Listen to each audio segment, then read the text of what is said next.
नमस्कार, आप देख रहे हैं फर्स्ट इंडिया न्यूज और आपके साथ में Vijendra Solanki. World anaesthesia day, ये जो शब्द है ना एनेस्थीसिया, ये आज मेडिकल साइंस की दुनिया में वो रामबाण है जो आपको दर्द से दूर रखता है। अब जरा सोचिए, आपको कोई अगर कहे कि आपके दिल का इलाज होना है और आपको दर्द सहन करना पड़ेगा, क्या आप करा पाएंगे? संभव ही नहीं है। आपको कहा जाए कि आपके घुटने का ऑपरेशन होना है और आपको दर्द सहन करना पड़ेगा, क्या आप कराएंगे? संभव ही नहीं है। आपको यही कह दिया जाए कि आपको दांत की फिलिंग करानी है लेकिन दर्द सहन करना पड़ेगा, क्या आप कराएंगे? संभव नहीं है। तो क्या इस्तेमाल होता है? इस्तेमाल होता है एनेस्थीसिया, और इसका एक लंबा चौड़ा इतिहास है। 1600 के आसपास आप जाएंगे तो ओपियम और मैड्रिक का इस्तेमाल होता था, लेकिन दर्द उसके बाद भी होता था। 1800 में आएंगे तो ओपियम और अल्कोहल का इस्तेमाल होता था, लेकिन दर्द तब भी होता था। 1846 में ईथर का इस्तेमाल हुआ, लेकिन दर्द से रिलीफ वहां भी नहीं मिला। और 1849 के आसपास जब एनेस्थीसिया जिंदगी में आया तो मेडिकल साइंस के अंदर एक रिवॉल्यूशन लेकर आया। लेकिन इस रिवॉल्यूशन के साथ कुछ भ्रांतियां भी आई, वो भ्रांतियां जो इस पूरी मेडिकल टर्मिनोलॉजी के लिए एक बड़े कंफ्यूजन को सामने लेकर आई। आज हम ये प्रोग्राम इसीलिए कर रहे हैं कि आपके जहन में जो भी कंफ्यूजन है उसको दूर किया जाए। और जो सोच रहे होंगे ना कि भाई एनेस्थीसिया का इस्तेमाल किया, क्या पता इलाज कराने जाऊं लकवा लग जाए, क्या पता इलाज कराने जाऊं सोता ही रह जाऊं, जाग ही ना पाऊं, ऐसा नहीं है। बाकायदा एनेस्थीसिया को लेकर एक्सपर्ट होते हैं, जैसे डॉक्टर होते हैं, बिल्कुल ये भी डॉक्टर होते हैं जो 24/7 आपको मॉनिटर करते हैं। प्रोग्राम के अंदर बेहद खास पैनल हमारे साथ मौजूद हैं, वो पैनल जो आपके हर कंफ्यूजन को दूर करेगा और एनेस्थीसिया की दुनिया से जुड़े हर सवाल का जवाब आपको देंगे। प्रोग्राम में हमारे साथ मौजूद हैं डॉक्टर वंदना मंगल जी, सेक्रेटरी हैं जेएसए की, जेएसए यानी कि जयपुर सोसाइटी ऑफ एनेस्थीसियोलॉजिस्ट। हमारे साथ हैं डॉक्टर आदर्श स्वामी, एचओडी हैं एनेस्थीसिया संतोखबा दुर्लभ मेमोरियल हॉस्पिटल से। हमारे साथ डॉक्टर अंजुम जोड़ हैं, director anaesthesia and palliative care, Mahavir cancer अस्पताल जयपुर से। शुरुआत करेंगे आदर्श स्वामी जी आपके साथ। क्या वाकई में एनेस्थीसिया आज के दौर में इतना आदर्श है कि इसको बेझिझक इस्तेमाल किया जाए और शरीर की कोई भी पीड़ा है, कितनी ही दर्दनाक है, बिना दर्द के उससे छुटकारा पाया जा सकता है? तो सबसे पहले तो मैं ये कहना चाहूँगा कि एनेस्थीसिया एक स्पेशलिटी है जिसको वो स्पेशलिस्ट बनने के लिए 10 से 12 साल पढ़ाई करनी पड़ती है। एमबीबीएस के बाद भी 5 साल लग जाते हैं क्वालिफाइड एनेस्थेटिस्ट बनने में। और ये जो है बहुत ही आज का टाइम में जो एनेस्थीसिया है बहुत सेफ एनेस्थीसिया है। हमारे पास मॉनिटर्स इतने अच्छे आ गए हैं कि हम आपके शरीर के एक एक अंग का फंक्शन नोट कर सकते हैं, उसमें बदलाव ला सकते हैं। तो इस तरह से एनेस्थीसिया बहुत सेफ हो गया है।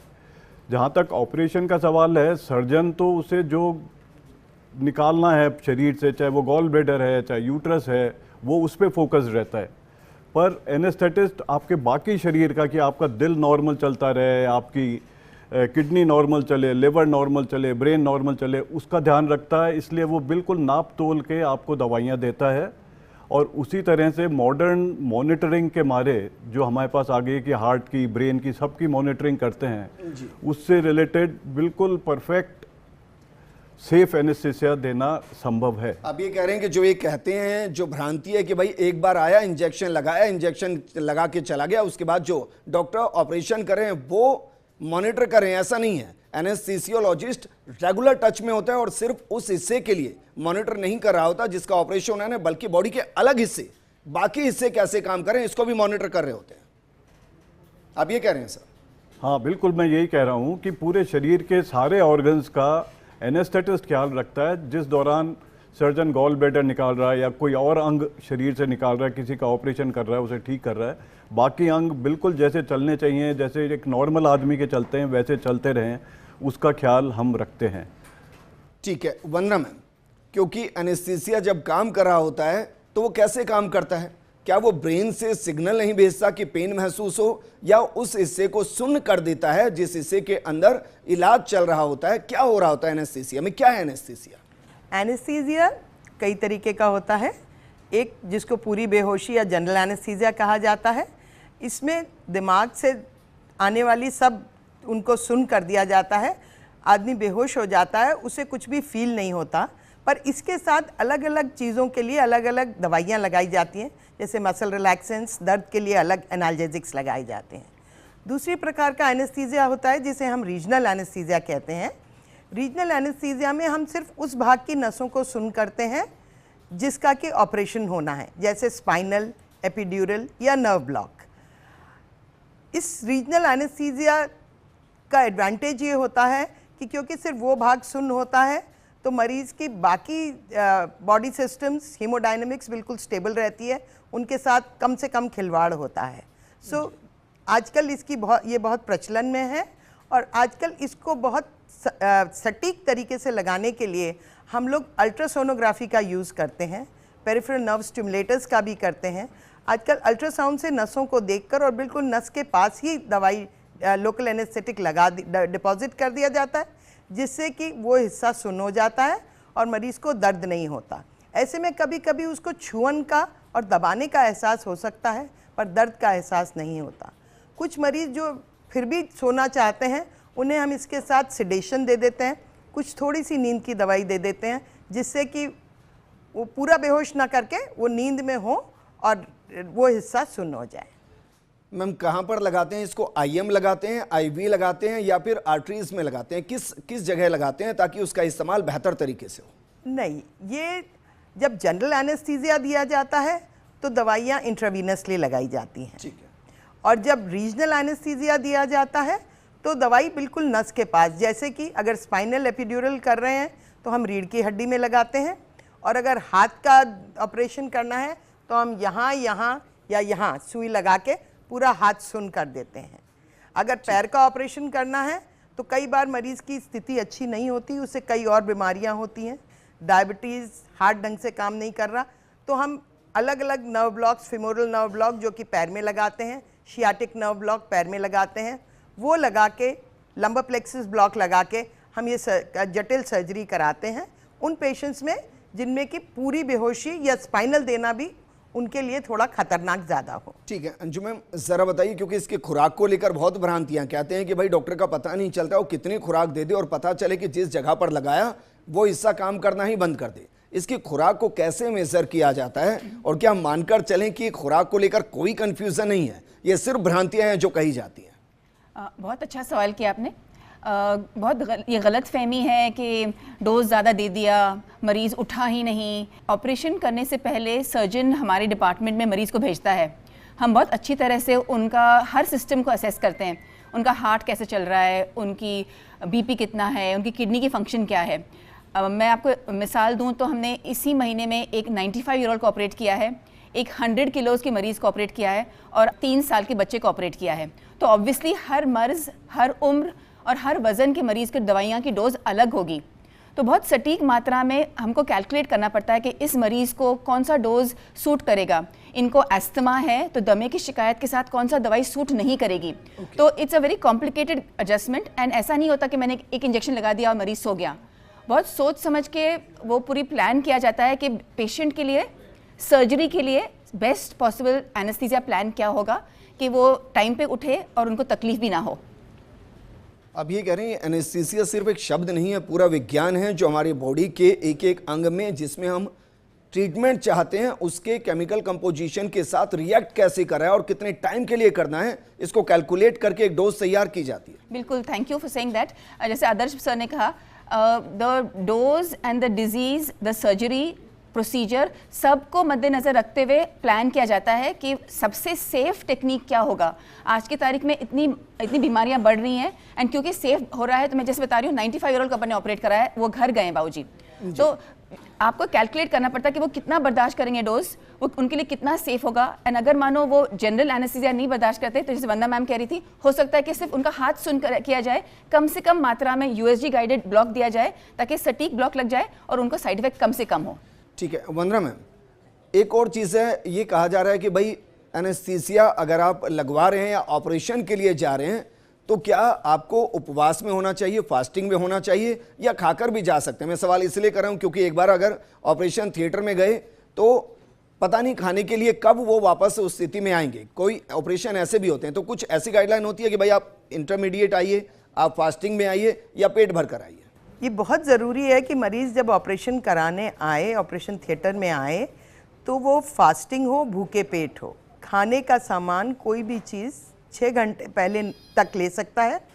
ऑपरेशन के विदिन 6 आवर्स कुछ भी नहीं लिया होना चाहिए, क्योंकि इससे जो पेट में होता है वो सामान कई बार मुंह में आके और सांस की नली में चला जाता है और जान को खतरा हो जाता है मरीज़ की। 6 घंटे तक मरीज़ को भूखा रखना बहुत ज़रूरी है। जी, ठीक है। और क्या हम कहते हैं ना कि डिलीवरी के वक्त भी क्या लोकल एनेस्थीसिया दिया जाता है, और क्या इसका बेबी पर कोई असर पड़ता है? क्योंकि मैंने खुद ये देखा है और महसूस किया है कि जो गांव से आ रहे होते हैं वो कहते हैं कि नहीं नहीं, एनेस्थीसिया मत लगाइएगा, इससे बेबी की डिलीवरी में दिक्कत आएगी और इससे बेबी की दिक्कत आएगी। क्या ऐसा होता है? हाँ, 2 चीज़ें हैं। एक होता है लेबर एनाल्जेसिया और एक एनेस्थीसिया सिजेरियन के लिए। तो जब ऑपरेशन से बच्चा पैदा होता है, सिजेरियन किया जाता है, तो बच्चे के लिए और माँ के लिए, दोनों के लिए अच्छा है कि जो हमने कहा रीजनल एनेस्थीसिया, रीढ़ की हड्डी में सुई लगाकर स्पाइनल लगा के कराएं, वो दोनों माँ और बच्चे दोनों के लिए अच्छा होता है। क्योंकि बच्चा भी उससे अच्छा बाहर निकलता है, सोता हुआ नहीं निकलता। दूसरी चीज़ है लेबर एनाल्जेसिया। आजकल ये पद्धति बहुत पॉपुलर हो गई है। इसमें रीढ़ की हड्डी में सुई लगाकर और एक पतली सी नली प्लास्टिक की डालकर उससे लोकल एनेस्थेटिक देते हैं, और जिससे कि प्रसव पीड़ा कम हो जाती है। और उसमें ये भ्रांति है कि कई बार इसकी वजह से डिलीवरी होने में देर होती है। ऐसा आमतौर पे नहीं होता है। ये एक बहुत अच्छी पद्धति है, बहुत वेल डेवलप्ड है, और ये एनेस्थेसियोलॉजिस्ट ही करते हैं, लेबर एनाल्जेसिया। जी मैम, ज़रा बताइए जागने में कितना वक्त लगता है? क्योंकि गांव बस्ती में कहा जा रहा है कि भाई एनेस्थीसिया अगर आपने लगवाया और ऑपरेशन लंबा चल गया तो क्या पता कि एनेस्थीसिया की वजह से वो होश में आए ही ना, और इस वजह से मैक्सिमम जो परिवार वाले होते हैं कहते हैं कि नहीं नहीं, इसका ऑपरेशन आप कीजिए पर एनेस्थीसिया मत लगाइएगा। इसका कोई दायरा होता है या फिर ऑपरेशन के हिसाब से तय होता है कि 1 घंटे के लिए स्लीपिंग मोड में जाना है, 2 घंटे के लिए सुन करना है, 4 घंटे के लिए सुन करना है? तो आज की तारीख में जो भी सर्जरी में एडवांसेस हुए हैं वो एनेस्थीसिया की वजह से ही हुई हैं। आप अगर किसी सर्जन से ही बात कर लें, किसी वाइज पर्सन से बात करें, तो वही बताएंगे कि sophistication of anaesthesia has led to development in surgery because it's so safe now. अभी जैसे आपने कहा कि सर्जरी की ड्यूरेशन से बहुत फ़र्क पड़ता है, तो एक तो मैं दोहराना चाहूँगी कि एवरी मिनट एनेस्थेटिस्ट ओटी में पेशेंट के पास रहता है। उसके नब्स पे ध्यान है, उसके ऑक्सीजन पे, उसकी सांस प्रणाली पे, उसके किडनी पे कितनी ब्लीडिंग हो रही है। जैसे आदर्श सर ने कहा, surgeon is focusing only on the tumour और ऑन द डिजीज़। तो एवरी मिनट का अपने पास मॉनिटरिंग है कि पेशेंट कैसे सांस ले रहा है।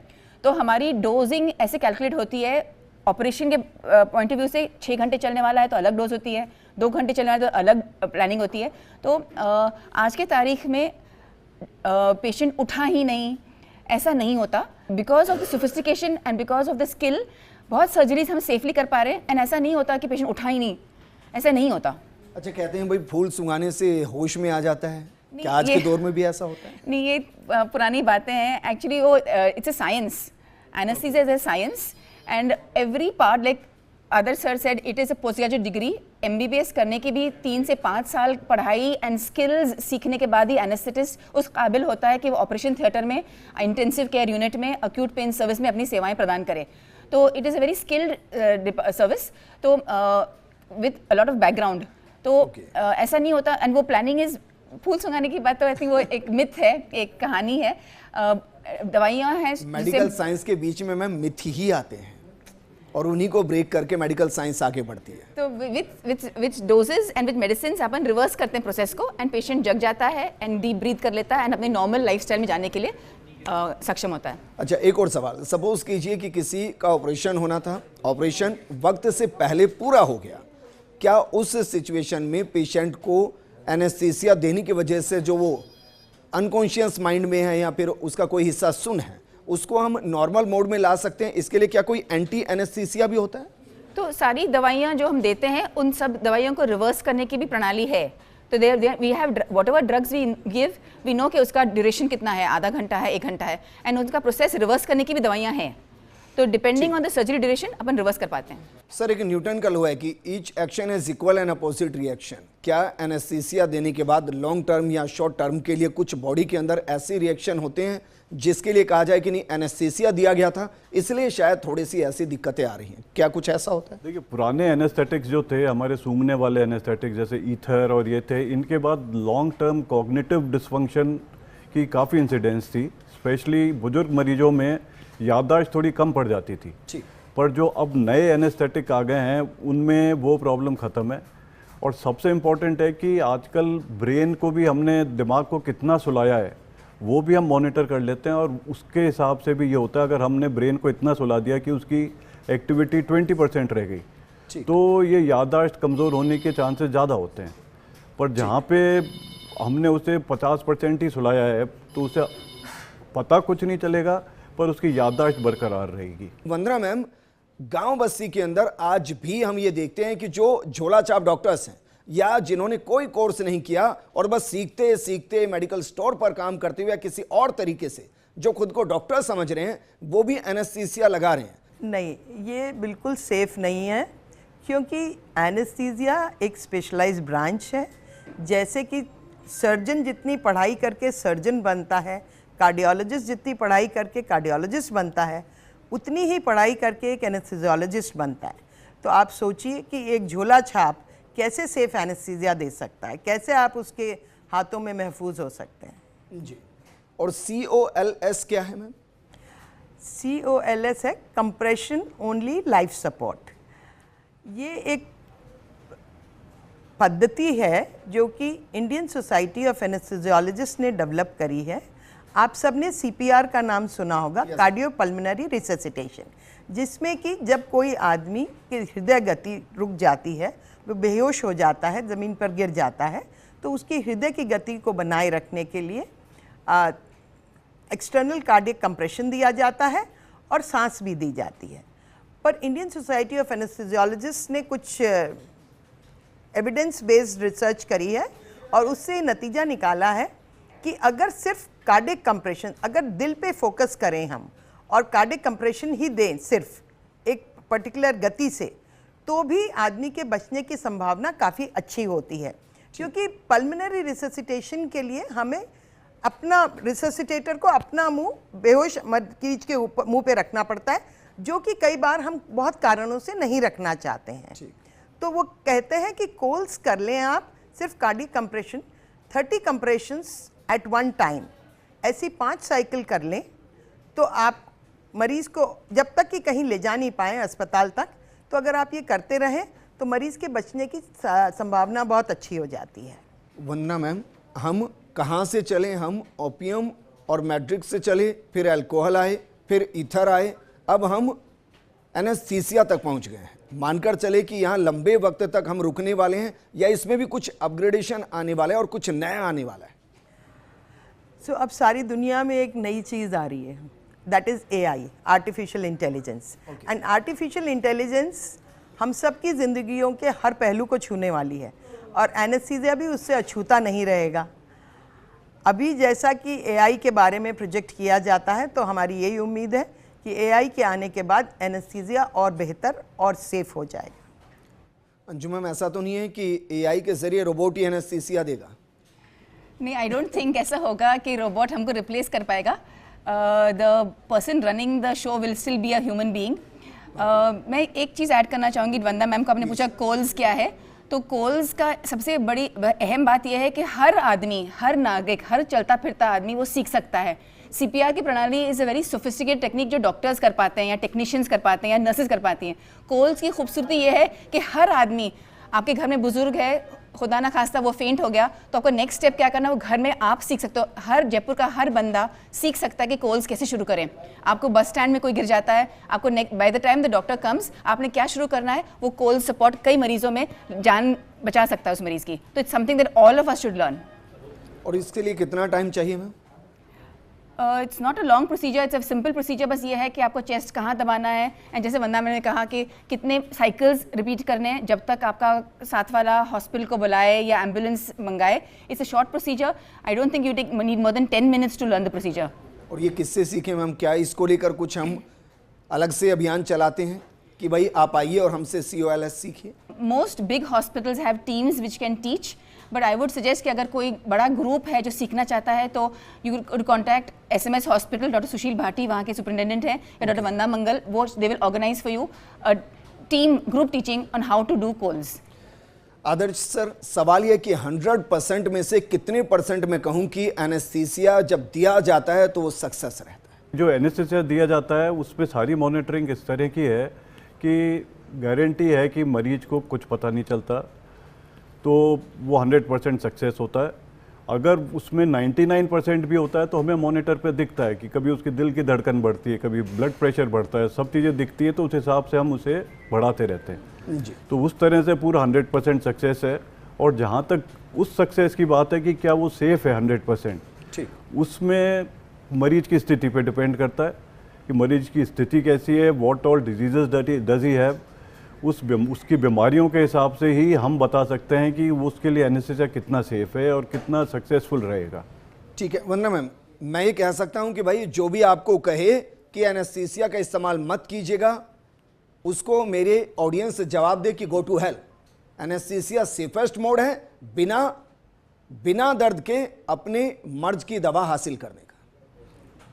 पर मैं ऐड करना चाहूँगी कि in the presence of a qualified anaesthesiologist. Doctor Ashwini Kapoor ji भी जुड़ गए, प्रेसिडेंट है JSA के। अश्विनी सर, सवाल यह है कि क्या वाकई में एनेस्थीसिया को लेकर जिस तरीके की भ्रांतियां होती हैं उसमें प्री एनेस्थीसिया चेकअप क्या वाकई में वो जरूरी है, और क्या ये डिपेंड करता है कि किस बीमारी के लिए किस तरीके से प्री चेकअप होते हैं? एनेस्थीसिया देने से पहले प्री एनेस्थेटिक चेकअप की बहुत ज़्यादा इंपॉर्टेंस है। द मोमेंट जैसे ही मरीज आपके पास आता है तो आपको वहीं से ही डिफ्रेंशिएशन चालू हो जाता है। वैद सेक्स को ले लो, एज को ले लो, और जितनी बड़ी बड़ी बीमारियां हैं, भ्रांतियाँ ये हैं कि लोग उसको छुपाते हैं, जबकि वो चीज़ जाते ही डॉक्टर को आपको सारी चीज़ बतानी चाहिए कि मुझे ये रोग है, जिस हिसाब से हम अपने एनेस्थीसिया में वो प्रिकॉशन ले सकें जी। तो ये सारा होता है। और उसमें काफ़ी इम्पॉर्टेंट चीज़ है ये एनेस्थीसिया के लिए कि आपको सारा वेलबींग पेशेंट की जो है पोस्ट ऑपरेटिव सारी उसी पे ही डिपेंड करती है। आप ऐसे एकदम नहीं किसी चीज़ को दे सकते। क्या मोड ऑफ एनेस्थीसिया रहेगा, कैसा रहेगा, उसको पर्टिकुलर किसी आर्म को या शरीर के किसी हिस्से को सुन करना है या पूरा बेहोश करना है। पूरा बेहोश करना है तो उसमें क्या आप जो हमारी श्वास की प्रक्रिया होती है उसमें कितनी जटिलता है, उसके फेफड़े कैसे हैं, उसका हार्ट कैसा है, ये सब चीज़ें हम उसमें देखते हैं। लेकिन सर आप जिनका जिक्र करें तो प्लान्ड ऑपरेशन हुए, मैक्सिमम जो एक्सीडेंटल केस होते हैं उसमें तो एकदम इमरजेंसी में डिसीजन लेना पड़ता है। इमरजेंसी में आया मरीज और ये डिसाइड किया कि इसे विदिन हाफ एन आवर या 1 घंटे या 1.5 घंटे में ऑपरेट करना है जी। तो हमारा रेजिडेंट जाता है वहाँ जाके उसको पूरी तरह से देखता है, उसकी पूरी जांचें देखता है, और उससे कुछ लगता है कि कुछ अगर और एक्स्ट्रा कराना है तो वो अर्जेंट बेसिस पे कराते हैं, ताकि आधा घंटा 20 मिनट में वो रिपोर्ट्स आ जाएं, ताकि हम थोड़ा और समझदार हो जाएं कि इनकी हम क्या दवा देनी है, क्या दे सकते हैं। जैसे कुछ सिचुएशन होती है जब खून पतला हो रखा होता है मरीज का, उसमें हम स्पाइनल नहीं लगा सकते, रीढ़ की हड्डी में हम नहीं लगा पाते, वरना पीछे खून का थक्का बन जाएगा और उसके नीचे का पैर चलने बंद हो जाएंगे। तो इसलिए वहाँ पे भी हम कुछ चीज़ें तो डेफिनेटली कराते हैं, और वो रिपोर्ट जो है आधे से पौन घंटे में हमारे पास आ जाती हैं। ठीक है। पर कुछ सिचुएशन ऐसी होती हैं जहाँ पे पेशेंट इतना ज़्यादा ब्लीड कर रहा है कि उसे अगर हमने 10 मिनट भी रोका तो उसकी जान नहीं बचेगी, तो उस केस में हम ये मान के कि इसको तो कराना ही है, तो सारे प्रिकॉशन लेते हुए इमीडिएटली भी कराते हैं। अमूमन हम अपने हर डॉक्टर को चुनते हैं, हर बीमारी के लिए डॉक्टर को चुनते हैं, हर ऑपरेशन के लिए डॉक्टर को चुनते हैं। क्या हम अपने एनेस्थीसियोलॉजिस्ट को चुन सकते हैं? ये अच्छा सवाल है बहुत, लेकिन हम जब से भी प्रैक्टिस हमने चालू की है, आई एम प्रैक्टिसिंग फ्रॉम 87, उस दिन से हमारी यही इच्छा है। लेकिन अभी पहले से काफ़ी ज़्यादा बदलाव स्थितियों में आया है। आज जो जितनी भी ये है लोग हैं ये काफ़ी सचेत हो गए हैं, और ये हर चीज़ को इम्पोर्टेंस देते हैं। पहले ये होता था कि पता ही नहीं होता था कि पर्दे के पीछे जाना जाता था हमको कि ये डॉक्टर कोई होता है, ऐसा पता ही नहीं होता था कि बेहोशी वाले डॉक्टर हैं, ठीक है। लेकिन आज समय बदल चुका है, काफ़ी हद तक जो लोग हैं ये इस चीज़ को समझ चुके हैं और वो चाहें तो अपने हिसाब से अब अपनी पसंद से चूज़ कर सकते हैं। अब बनिस्बत ये कि अब बड़े इंस्टीट्यूशंस हैं, वहाँ पर उनके सबके अपने अपने पैनल्स होते हैं जी। बट ये है अभी भी इस चीज़ की गुंजाइश कि आप अपने हिसाब से उसको चुन सकते हो कि मेरे को ये पर्टिकुलर विशेषज्ञ चाहिए इस चीज़ के लिए। ठीक है अश्वनी सर, शुक्रिया हमारे साथ जुड़ने के लिए। आदर्श सर आपका भी शुक्रिया, वंदना मैम और अंजुम जी आपका भी शुक्रिया। वर्ल्ड एनेस्थीसिया डे पर यह प्रोग्राम हम इसीलिए करें ताकि जिनको आप कहते हैं ना कि बेहोशी वाले डॉक्टर हैं, वो बेहोशी वाले डॉक्टर नहीं है, वो सबसे जटिल ऑपरेशन में आपको दर्द से मुक्ति दिलाकर आपको उस दर्द से सही करने वाले डॉक्टर हैं। इस चीज को ध्यान में रखिए। और वो अपने आप में उतने ही एक्सपर्ट हैं जितना ऑपरेशन करने वाले डॉक्टर हैं। इसलिए एनेस्थीसिया आप इस्तेमाल कीजिए, क्योंकि इस्तेमाल नहीं करेंगे तो डॉक्टर आपकी बीमारी का इलाज नहीं कर पाएगा, ऑपरेट नहीं कर पाएगा। और इतिहास हम आपको शुरू में बता चुके हैं कि ऐसा नहीं कि आज एनेस्थीसिया इस्तेमाल हो रहा है, आज सबसे सेफेस्ट एनेस्थीसिया इस्तेमाल हो रहा है। इस प्रोग्राम में फिलहाल इतना ही। नमस्कार।